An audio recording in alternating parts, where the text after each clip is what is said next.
Hello chat, today I'm going to talk about how Camille just completely obliterates Philip in a fight, like genuinely no contest between them. It's incredibly obvious as to how Camille could beat Philip. So I'm going to start out with Camille's feats because this is kind of a power scaling video, but not really, because like I'm not going into math or stuff like that because math is very scary, you know? I don't like math in the slightest. And also, there's not really much feats to go over. Like, everything that's here can be understood with simply having a brain instead of having to calculate strength or speed or... I don't know much about power scaling, so I don't know what they exactly calculate. Endurance, stuff like that. So let's go over to what Camille is able to do. Some Camille feats are the following. He's able to do 20 to 50 strikes within a second, as we can see here. And I'm going to quickly read this. A gust of wind blasts the field, then it was all over. The 5 challengers who had been holding their swords just a moment ago found their weapons scuttering to the ground in the blink of an eye. Their then blood, bright red, suddenly spurted from various parts of their bodies. The first challenger, the wrist, the second, the thigh, the third, the torso. He had struck each of them in their vitals, or to be more precise, at spots that were approximately a centimeter away from being fatal.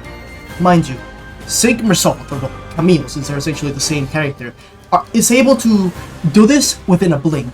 Now, a blink can be either 0.1 to 0.5 seconds, so if we lowball this, he's able to do 20 to 50 strikes within a single second.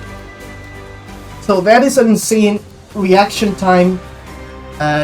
He was also, along with this is with insane precision, as the reporter says, that he was able to do those strikes being centimeters away from vital points. Now, another feat that Camille has, well, not really, this is more Dante talking about him. He states, Camille wasn't all talk. After all, he moved at an impressive speed and precision, living up to his boasts. This proves that Camille's pride about himself is backed up by his actual abilities. He isn't just glazing himself for the sake of him being a streamer and being prideful, no. He's actually glazing himself properly. Like, he can back up whatever he claims about himself. Now, taking into account, as we can see from the past feat and this current feat that I just talked about, he is really fucking fast. Now, another feat that Camille has is that within a second, or well, this is my interpretation of it, within a second, he was able to get next to Sancho, and then she just flung him away with a simple slap of her hand. Now, I don't know about you guys, but the Lobotomy Corporation hallways are really long, and Camille was in a place in which they couldn't see him. Like, he saw them first, he attacked first, and then Sancho just flung him away, as I said before. Now, this is within a second. I'm also going to use Salute's last code. By the way, Salute is his skill tree, basically. He uses it in the cutscene after you lose to him. Now, I'm going to show you a video of what he's able to do with Salute.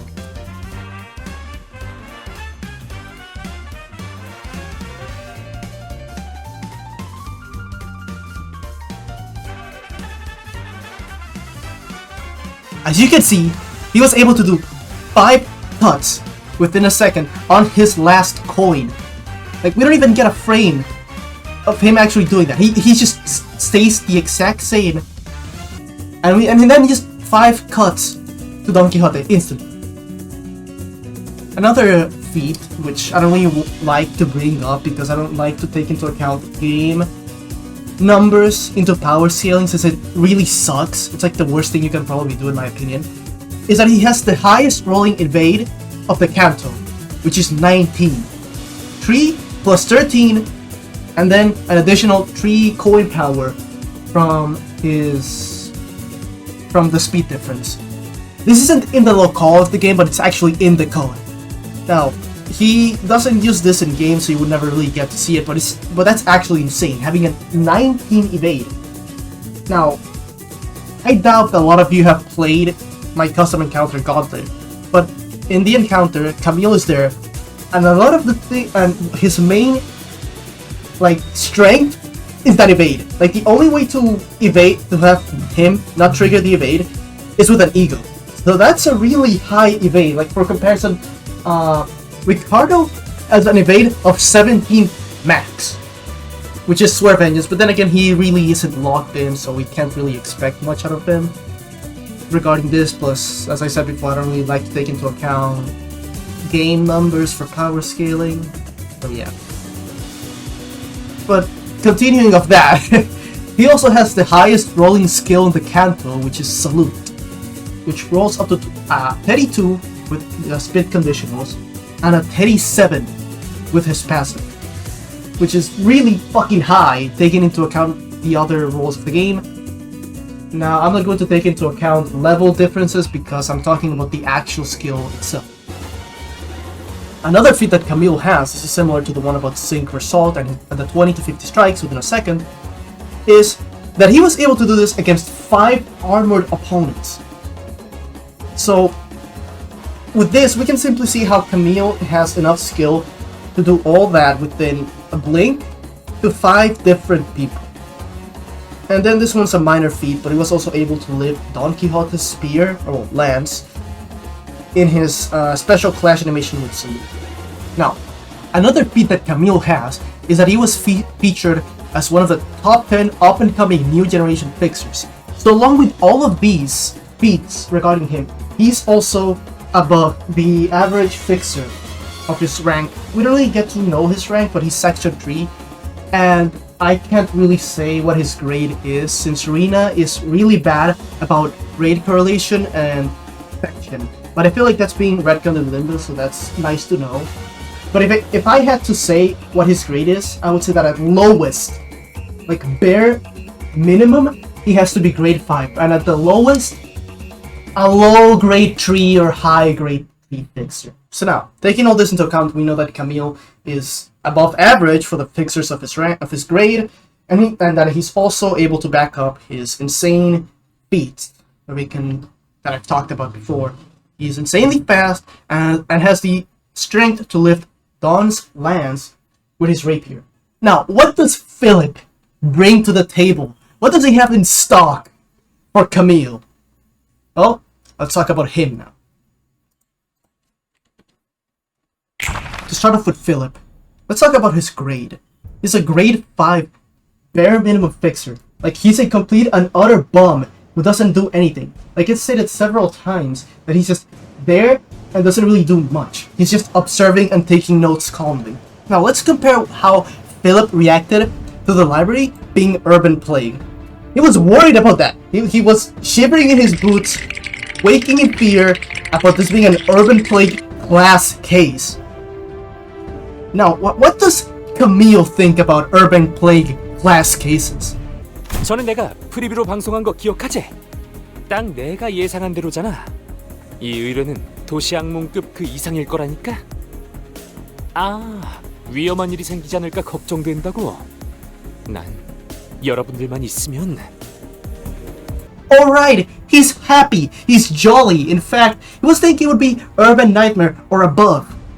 So, going of this, we can clearly see that Camille and Philip are at a complete difference of skill. Now, as I said before, talking about his grade, he's a complete and utter bum when it comes to the jobs that he takes on with Yuna and Softload. As we can see here in his Limbus story for Don Sinclair. Now, it's also stated that whichever contract we picked up, we managed. It was mostly thanks to my master and some by his excellent skill, but still, results begot recognition, and I naturally rose through the fixer ranks. He was being carried by Salvador and Yuna. This man didn't do anything. Now, after the failure of the Dawn office to deal with the library, he goes to the Wedge office, and you know what they say about him? Personally, I'd never let a fixer like you join my office. It would give us a bad name. So even Oscar recognized that he's a complete and utter bum who can't do anything. He's a complete and utter fraud. Like, the only thing this man accomplishes is manifesting dollar store ego. Like, he doesn't even manifest it fully.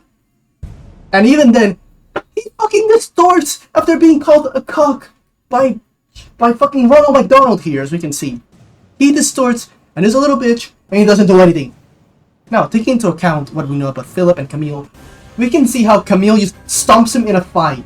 Like, Philip would not be able to do anything to Camille.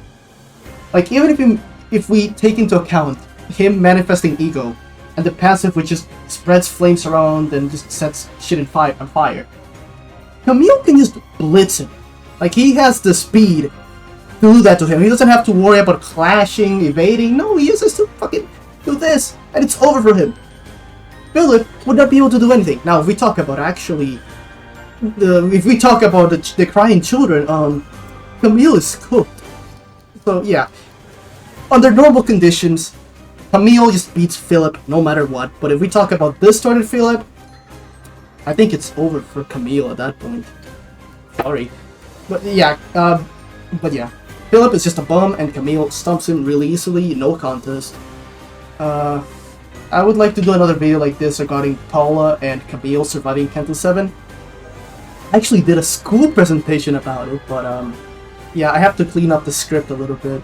I mean, I don't really do scripts. I just put stuff in PowerPoint with like bullet points for me to talk about, and that's about it. So yeah, Camille beats Philip, no contest.